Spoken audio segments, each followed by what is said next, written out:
नमस्कार।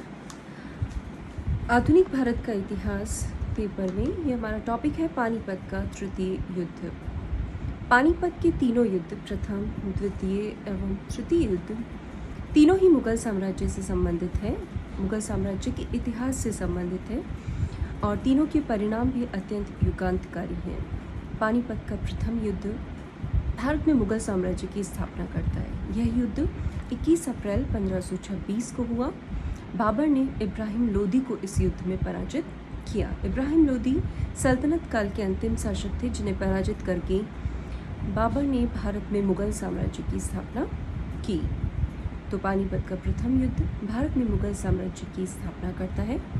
पानीपत का द्वितीय युद्ध एक तरह से भारत में मुगल साम्राज्य की पुनः स्थापना करता है, क्योंकि मुगल साम्राज्य के संस्थापक बाबर के उत्तराधिकारी हुमायूं ने मुगल साम्राज्य को खो दिया था और अकबर ने एक तरह से मुगल साम्राज्य की पुनः स्थापना की थी। पानीपत का द्वितीय युद्ध 5 नवंबर 1556 अकबर और महमूद आदिल शाह के सेनापति हेमू के मध्य होता है, जिसमें अकबर को विजय प्राप्त होती है और भारत में मुगल साम्राज्य फिर से सुदृढ़तापूर्वक स्थापित हो जाता है। पानीपत का तृतीय युद्ध अत्यंत महत्वपूर्ण युद्ध है। 14 जनवरी 1761 को हुआ ये युद्ध अहमद शाह अब्दाली और मराठों के मध्य। मराठा सेना का नेतृत्व सदाशिवराव भाऊ के द्वारा किया जा रहा था और इस युद्ध का औपचारिक नेतृत्व पेशवा बालाजी बाजीराव ने विश्वासराव को प्रदान किया था।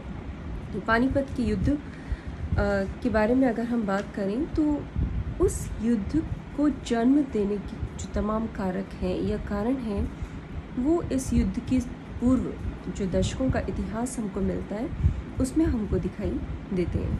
अहमद शाह अब्दाली की अगर हम बात करें तो अहमद शाह अब्दाली 1747 में काबुल और कंधार का शासक बना। नादिर शाह की मरण के उपरांत उसका उत्तराधिकारी बना। नादिर शाह जो कि ईरान का शासक था, जिसके साम्राज्य के अंतर्गत पंजाब, मुल्तान और कश्मीर उसके साम्राज्य के अंतर्गत थे, तो उसका उत्तराधिकारी होने के नाते अहमद शाह अब्दाली इन तमाम क्षेत्रों को अपने साम्राज्य में मिलाना चाहता था। इसके अलावा धन की प्राप्ति या विजय द्वारा प्रतिष्ठा और शक्ति को बढ़ाना, ये तमाम कारक भी उसके लिए बहुत ज़्यादा प्रेरणा स्वरूप रहे होंगे। भारत की तत्कालीन परिस्थितियाँ उस समय ऐसी बन गई थी कि अहमद शाह अब्दाली ने उन परिस्थितियों से लाभ उठाने का सोचा और भारत पर आक्रमण किया। अहमद शाह अब्दाली ने 1748 में भारत पर आक्रमण पहली बार किया था। उसके बाद 1749 में उसका आक्रमण होता है। 1751-52 में पुनः अहमद शाह अब्दाली भारत पर आक्रमण करने के लिए आता है और इस बार वो पंजाब और मुल्तान को जीत लेता है। 1756 और 57 में उसके आक्रमण के दौरान वो नजीब खान को दिल्ली में मीर बख्शी के पद पर छोड़ के जाता है और अपने पुत्र तैमूर को पंजाब के सूबेदार के तौर पर छोड़ के जाता है।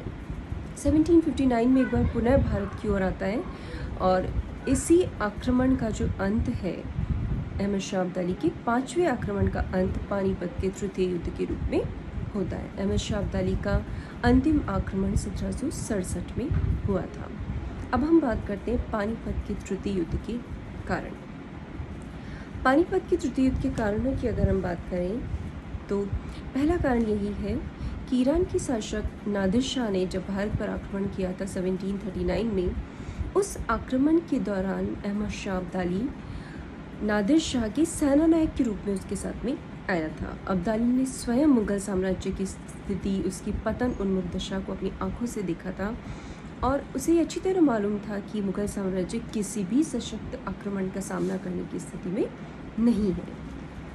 मुगल साम्राज्य में आंतरिक दलबंदी बहुत ज़्यादा बढ़ गई थी। मुगल साम्राज्य के तुरानी अमीर, ईरानी अमीर और हिंदुस्तानी अमीरों के अलग अलग गुट थे और इन गुटों के मध्य बहुत ज़्यादा तीव्र प्रतिद्वंदिता थी। इन परिस्थितियों ने भी अब्दाली को भारत पर आक्रमण करने के लिए निश्चित ही प्रोत्साहित किया होगा। मुगल साम्राज्य विघटन के दौर से भी गुजर रहा था। मुगल साम्राज्य का विखंडन प्रारंभ हो चुका था। बहुत सारे मुगल सूबे पृथक हो चुके थे, जिनमें अवध सदात खान के नेतृत्व में स्वतंत्र हो चुका था। बंगाल, बिहार, उड़ीसा अली वर्दी खान के नेतृत्व में स्वतंत्र हो चुके थे। इसी प्रकार मालवा, राजस्थान, बुंदेलखंड। दक्षिण की अगर हम बात करें तो हैदराबाद में निज़ाम ने अपनी स्वतंत्र सत्ता की स्थापना कर ली थी। तमाम ये जो सूबे हैं इन्होंने मुग़ल साम्राज्य से पृथक हो गए थे और ये मुग़ल साम्राज्य लगभग पतनशील स्थिति में पहुंच गया था। इसी युद्ध के एक इम्पॉर्टेंट कारक के रूप में हम बात कर सकते हैं 1752 की मुग़ल मराठा संधि। मराठे अपने राजनीतिक वर्चस्व को बढ़ाना चाहते थे। अपने आर्थिक और राजनीतिक लाभ के लिए उन्होंने एक संधि की थी 12 अप्रैल 1752 को मुग़ल वज़ीर सफदरजंग के माध्यम से। ये संधि हालांकि मुग़ल शासक के द्वारा, मुग़ल बादशाह के द्वारा एक्सेप्ट नहीं की गई, लेकिन फिर भी इस संधि ने मराठों को मुग़लों के आंतरिक मामलों में हस्तक्षेप करने के बारे में और भी ज़्यादा प्रोत्साहित किया। इस संधि के द्वारा मराठों को मुग़लों की आंतरिक और बाह्य शत्रुओं से रक्षा करनी थी। मुग़ल बादशाह को इसके लिए 50 लाख रुपए पेशवा को प्रदान करने थे। आगरा और अजमेर की सूबेदारी पेशवा को मिली। पंजाब, सिंध और दोआब इन सीमांत प्रदेशों से चौथ वसूल करने का अधिकार मिला पेशवा को। इस संधि के उपरांत मुग़ल दरबार के जो अमीर सूबेदार थे, रुहेल थे, अब्दाली के प्रति मराठा दृष्टिकोण को पूरी तरह से प्रभावित और परिवर्तित कर दिया। मराठों की जो हस्तक्षेप थे, आतंक था, उनकी मांगे थी, उनकी लूटपाट, ये निरंतर बढ़ते गए और ऐसा होने लगा कि मुग़ल दरबार के जो मुस्लिम अमीर थे, उनके विभिन्न जो दल थे, वो मराठों से छुटकारा पाने के लिए अहमद शाह अब्दाली को भारत पर आक्रमण करने के लिए प्रोत्साहित करने लगे। नजीबुद्दौला ने भी मराठों के प्रति बहुत ही शत्रुतापूर्ण व्यवहार किया। नजीबुद्दौला अब्दाली से संबंधित था। मराठों ने उनके क्षेत्र रुहेलखंड को, अवध को अनेक बार लूटा था और उसे अधिकाधिक धन की वसूली की और परिणाम ये हुआ कि नजीब मराठों का कट्टर शत्रु बन गया। मराठों ने उसे मीर बख्शी के पद से पृथक कर दिया, उसके राज्य में उसे वापस भेज दिया और इन सब मराठों के कार्य का परिणाम ये हुआ कि नजीब ने अहमद शाह अब्दाली को भारत पर आक्रमण करने के लिए आमंत्रित किया। मराठे बड़े ही साम्राज्यवादी और विस्तारवादी नीति पर चल रहे थे। अभी पेशवा बालाजी बाजीराव के नेतृत्व में मराठे इस नीति पर चल रहे थे। चाहते थे कि उत्तरी भारत में दिल्ली पर अपना प्रभुत्व स्थापित करें, मुग़ल साम्राज्य के समर्थ रक्षक बने और पंजाब और उत्तर पश्चिमी सीमांत के क्षेत्र तक अपने मराठा साम्राज्य का विस्तार कर लें और इसीलिए उनका अब्दाली से सीधा संघर्ष संभव हो सका। अहमद शाह अब्दाली की धन लिप्सा और राजनीतिक महत्वाकांक्षा ने भी अहमद शाह अब्दाली को भारत पर आक्रमण करने के लिए प्रेरित किया। अब अब्दाली के पास बहुत विशाल विजित क्षेत्र थे और इन क्षेत्रों पर अधिकार बनाए रखने के लिए उसके पास एक बहुत बड़ी सेना भी थी और उस सेना के माध्यम से उसका उद्देश्य था कि वो भारत के संपन्न इलाकों पर आक्रमण करे और पंजाब को अपने अधिकार क्षेत्र के अंतर्गत ले ले।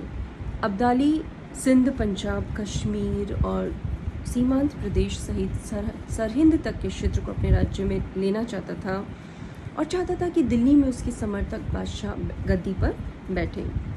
तो मराठे और अब्दाली दोनों उत्तर भारत में अपने वर्चस्व के क्षेत्र की स्थापना करना चाहते थे। इसलिए राजनीतिक संप्रभुता और राज्य विस्तार के लिए इन दो महत्वपूर्ण शक्तियों में संघर्ष होना अत्यंत अनिवार्य पक्ष बन गया था।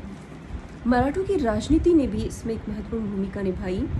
मराठों ने कभी भी किसी भी शक्ति के प्रति कोई सुदृढ़, स्थायी या स्पष्ट नीति का पालन नहीं किया। चाहे हम बात करें सम्राट की, मुग़ल बादशाह की, वज़ीर की या रुहेलों की या अवध के सूबेदारों की या फिर पंजाब के मुग़ल अधिकारी हो, राजपूत, जाट, इन तमाम शक्तियों के प्रति मराठों की नीति कभी भी स्पष्ट नहीं थी।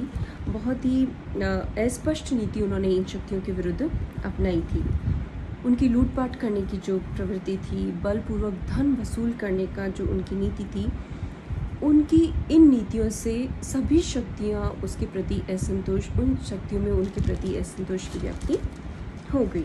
राजपूत, जाट, अवध के नवाब, रुहेले, सब शक्तियाँ जो है मराठों की शत्रु बन गई। इसी बीच अब्दाली को भारत पर आक्रमण करने का निमंत्रण बहुत सी शक्तियों के माध्यम से प्राप्त हुआ। मराठों की जो हस्तक्षेप बढ़ता जा रहा था उत्तर भारत में, मराठों का प्रभुत्व का विस्तार होता जा रहा था, उससे बहुत सारी शक्तियाँ मराठों से नाराज़ थी। जैसे कि नजीबुद्दौला, शुजाउद्दौला, पंजाब में जो सूबेदार थी मुगलानी बेगम, उन्होंने अहमद शाह अब्दाली को भारत पर आक्रमण करने के लिए आमंत्रित किया। यही नहीं, मुग़ल बादशाह आलमगीर द्वितीय ने भी अहमद शाह अब्दाली को भारत पर आक्रमण करने के लिए आमंत्रित किया। अब बात करते हैं इस युद्ध के तात्कालिक कारण के विषय में। अहमद शाह अब्दाली का जो 1756-57 का आक्रमण था, उसमें अब्दाली ने कुछ व्यवस्थाएं की थी, जिसमें से एक ये थी कि नजीबुद्दौला को उसने मीर बख्शी के पद पर नियुक्त किया था। जैसे ही अब्दाली वापस लौटा, वैसे ही मराठे उत्तर भारत में आ गए और उन्होंने नजीब को दिल्ली से बाहर निकाल दिया। यही नहीं, मराठों ने पंजाब के सूबेदार अब्दाली के पुत्र तैमूर शाह को भी पराजित किया और उसे पंजाब से बाहर खदेड़ दिया। उन्होंने लाहौर और सरहिंद तक के क्षेत्र को अपने अधिकार में ले लिया और अपनी तरफ से अदीना बेग को लाहौर का गवर्नर या सूबेदार नियुक्त कर दिया। मराठों ने अब्दाली की 1757 की तमाम व्यवस्थाओं को उलट दिया और इसी बीच दिल्ली में आलमगीर सेकंड की हत्या कर दी जाती है और मराठों ने हत्यारों का भी साथ दिया और जो नवीन बादशाह थे शाह आलम द्वितीय, उनका समर्थन किया। तो अब्दाली के समस्त प्रबंध ध्वस्त हो गए और इन घटनाओं से क्रोधित होकर अब्दाली ने 5वीं बार भारत पर आक्रमण किया, जिसका परिणाम पानीपत के तृतीय युद्ध में होता है। पानीपत का तृतीय युद्ध भारतीय इतिहास की एक अत्यंत महत्वपूर्ण घटना है, जिसके परिणाम तात्कालिक भी बहुत महत्वपूर्ण है और उत्तरकालीन परिणाम भी भारतीय इतिहास में अत्यंत महत्वपूर्ण है। भारतीय इतिहास में ये महत्वपूर्ण युद्ध इसलिए भी है कि इस युद्ध ने भारत की राजनीति में एक नवीन भागीदार को प्रविष्ट करवा दिया। मराठा जनधन और सैन्य शक्ति की बहुत ज़्यादा गहरी क्षति हुई। मराठा संप्रभुता और शक्ति को बहुत गहरा नुकसान हुआ। मराठों का क्षेत्र काफ़ी संकुचित हो गया। मराठा सैन्य बल और शक्ति की जो अजेयता का डंका भारत में बजता था, उसका पूरी तरह से खंडन हो गया। मराठा जो साम्राज्य है, उसमें नवीन छोटे छोटे स्वतंत्र मराठा राज्यों का अस्तित्व अब दिखाई देता है। पानीपत की पराजय ने पेशवा के प्रभुत्व का अंत कर दिया, मराठा संघ की शक्ति को विघटित कर दिया। मराठा सामंतों और सेनापतियों ने अपने छोटे छोटे स्वतंत्र राज्य स्थापित किए। सिंधिया, होलकर, भोंसले, गायकवाड़, पवार, इन सब ने अपने छोटे छोटे स्वतंत्र राज्यों की स्थापना की। यही नहीं, मुगल साम्राज्य का विघटन हो गया। मुगल साम्राज्य का यश, गौरव, शाही प्रतिष्ठा तमाम समाप्त हो गई। अहमद शाह अब्दाली भी इस युद्ध की विजय का कोई लाभ नहीं उठा पाया। उसकी भी शक्ति ख़त्म हो गई। उसे बहुत जल्दी अपने देश में लौटना पड़ा, क्योंकि अफ़गानिस्तान में विद्रोह हो गया था। तो उसका जो सपना था सरहिंद, पंजाब और सिंध को स्थायी रूप में अपने अधिकार में लेने का, वो अवसर उसके हाथ से निकल गया। मराठा, अब्दाली और मुग़ल ये तीनों आपस में उलझकर ख़त्म हो गए। तो पंजाब में सिखों ने अपनी प्रभुसत्ता का उदय किया। ये इस युद्ध का एक महत्वपूर्ण परिणाम है। निजाम और हैदर अली का उत्कर्ष हुआ। इन परिस्थितियों का फ़ायदा उठाया गया इन शक्तियों के द्वारा। और इस युद्ध का सबसे महत्वपूर्ण परिणाम है ब्रिटिश राज सत्ता और शक्ति का उत्कर्ष। इस युद्ध ने वो परिस्थितियाँ उत्पन्न की, मराठों और मुग़लों ने एक दूसरे को शक्तिहीन कर दिया और वो ब्रिटिश सत्ता का सामना करने की स्थिति में नहीं रहे। तो भारत की राजनीति में सत्ता में एक नवीन भागीदार का प्रवेश होता है और इस तरह से पानीपत ने भारतीय सर्वोच्चता के संघर्ष में एक नए भागीदार को प्रविष्ट करवाया। ये अत्यंत युगांतकारी परिणाम और महत्व है पानीपत के तृतीय युद्ध का। Thank you.